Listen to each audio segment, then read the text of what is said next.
세례식을 거행하도록 하겠습니다. 제가 호명하시는 분은 자리에서 일어나 주시기 바랍니다.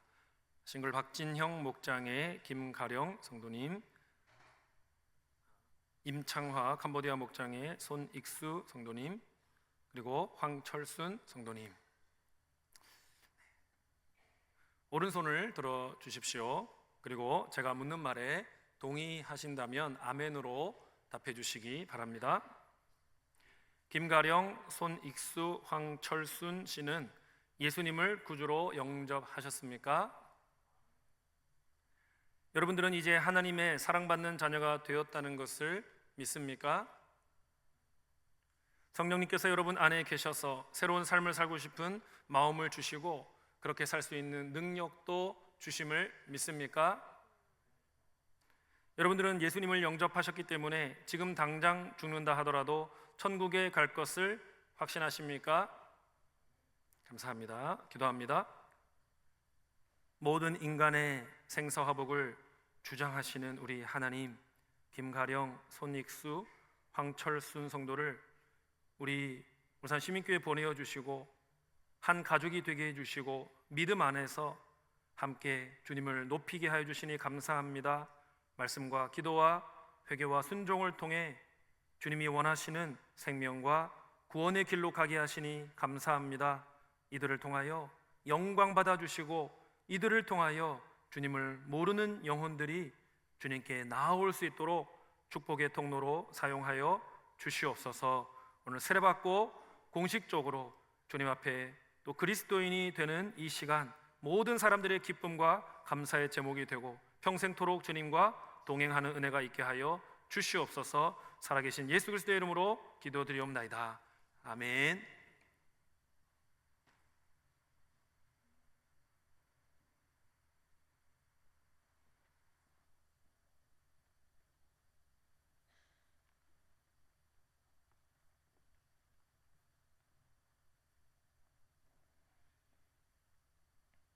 세례를 베풀겠습니다. 주 예수를 구주로 믿는 김가령에게 성부와 성자와 성령의 이름으로 세례를 주노라. 아멘.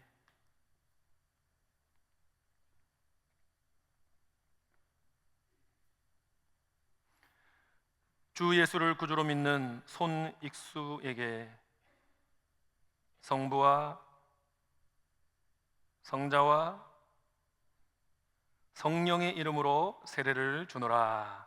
아멘.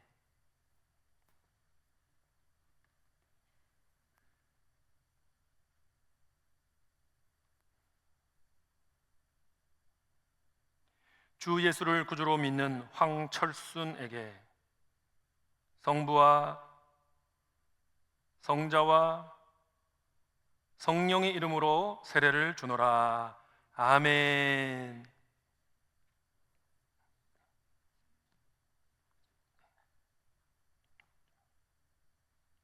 김가령, 손익수, 황철순 세 분의 성도님은 세례를 받음으로 거룩한 하나님의 교회의 가족이 되었습니다. 그리고 우리 울산 시민교회 세례 교인이 된 것을 성부와 성자와 성령 이름으로 공포합니다. 큰 박수 보내주십시오.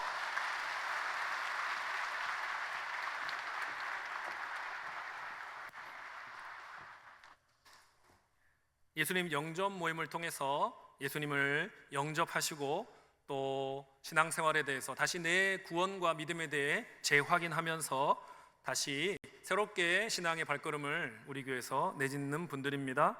김가령, 김동환, 박정숙, 서찬재, 손익수, 이대수, 정태성, 정흥식, 조보성, 황철순 성도님입니다. 모두 기쁨과 감사로 환영하고 축복하도록 하겠습니다. 축복송 부릅시다.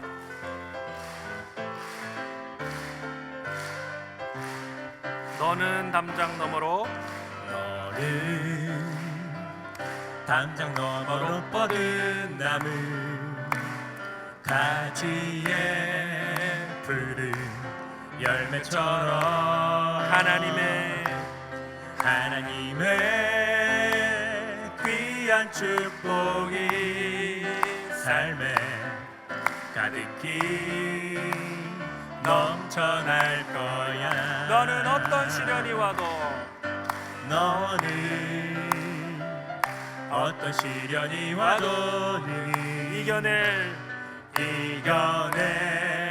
강한 발이 있어. 전능하신 하나님께서 전능하신 하나님께서 너와 언제나 함께 하시니. 너는 하나님의 사랑, 너는 하나님의 사랑, 아름다운 하나님의 사랑. 나는 널 위해 기도하며 내 길을 축복할 거야. 너는 하나님의 선물, 사랑스러운 하나님의 열매, 주의 품에 꽃피울 나무가 되어줘. 축하합니다. 축하합니다.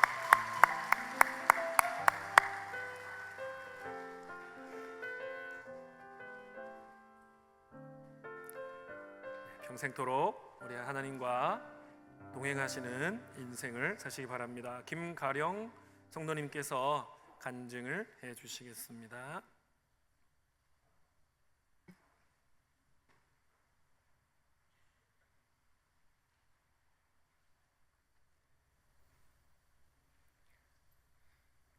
안녕하십니까. 저는 박진영 목장의 김가령이라고 합니다.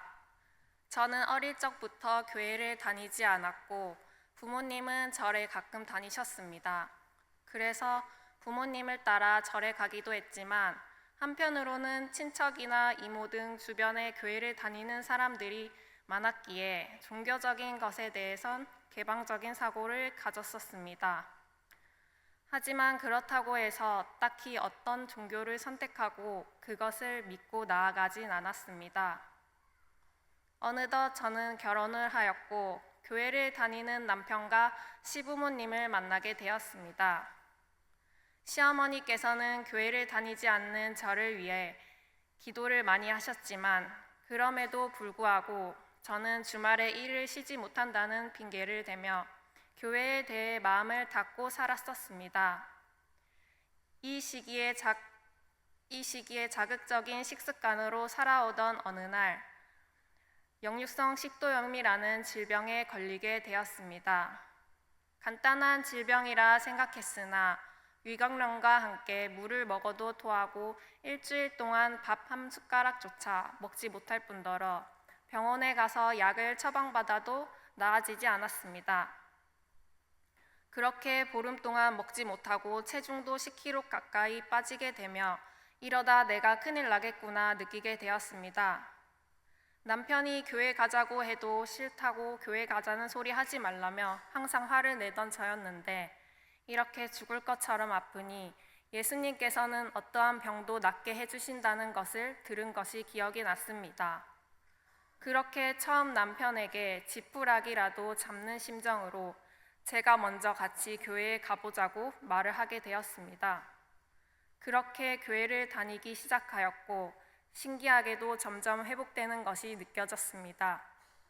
처음 교회를 가본 저에게는 교회와 저 사이에 위화감과 괴리감이 들고 말씀 또한 어려울 때가 많았습니다. 그런데도 신기한 것이 교회만 오게 되면 눈물이 나고 찬양을 들어도 눈물이 났습니다. 그렇게 점점 교회가 좋아지기 시작하였고 교회를 가지 않으려 했던 제 자신을 후회하며 회개하였습니다. 그리고 지금 이 순간에도 주님을 깨닫게 해주심에 감사함을 느낍니다. 교회에서 목사님의 설교를 들으면 항상 교훈을 얻고 반성하는 마음이 듭니다. 한 주간 세상 속에서 살다가 주일 예배를 드리고 목장 모임을 하고 나면 걱정과 불안으로 살아온 저는 선한 영향력을 받고 마음의 평안을 많이 느낍니다. 예영모를 통하여 주님을 더 쉽고 가까이 느낄 수 있었으며 주님의 은혜에 항상 감사하며 살게 되었습니다. 지금은 주님을 더 알고 싶고 깨닫기 위하여 쉬운 성경책을 사서 성경 읽기를 시작하였습니다. 매일 아침 눈을 뜨면 기도하고 가요가 아닌 찬송가를 들으며 주님께 더 가까이 가기 위해 노력하고 있습니다. 또 힘들거나 불안할 때 항상 기도부터 하고 주님을 찾게 되었습니다. 저는 아직도 세상적인 것에 대한 걱정과 불안함과 욕심을 놓지 못할 때가 가끔 있습니다만 어느 날 주님께서 가령아라고 제 마음속 깊이 부르시는 음성을 들었습니다. 그리고 주님의 그 부르심이 세상적인 것들에 연연하지 말고 주님만을 믿으며 살아가라는 것처럼 느껴졌습니다. 그래서 저는 요즘 주님께서 저를 지켜보고 계신다는 것을 깨닫고 주님을 느끼게 해주셨음에 감사한 마음이 듭니다. 앞으로는 세상적인 것들을 되도록이면 내려놓고 믿음으로 신앙을 이어나가고 싶습니다. 보잘것없는 제 삶의 한 줄기 빛이 되어 저를 구원해 주신 예수님께 감사드립니다. 지금까지 저의 간증을 들어주셔서 감사합니다.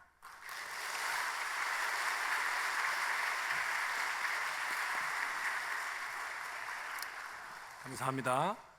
처음 된 자를 나중되게 하시고 나중된 자를 또 먼저 되게 하시는 분입니다. 지금 이제 신앙생활 시작하지만 또 믿음의 큰 진보를 이루어서 우리 모든 많은 성도님들에게 또 도전이 되고 기쁨의 이유가 되었으면 좋겠습니다.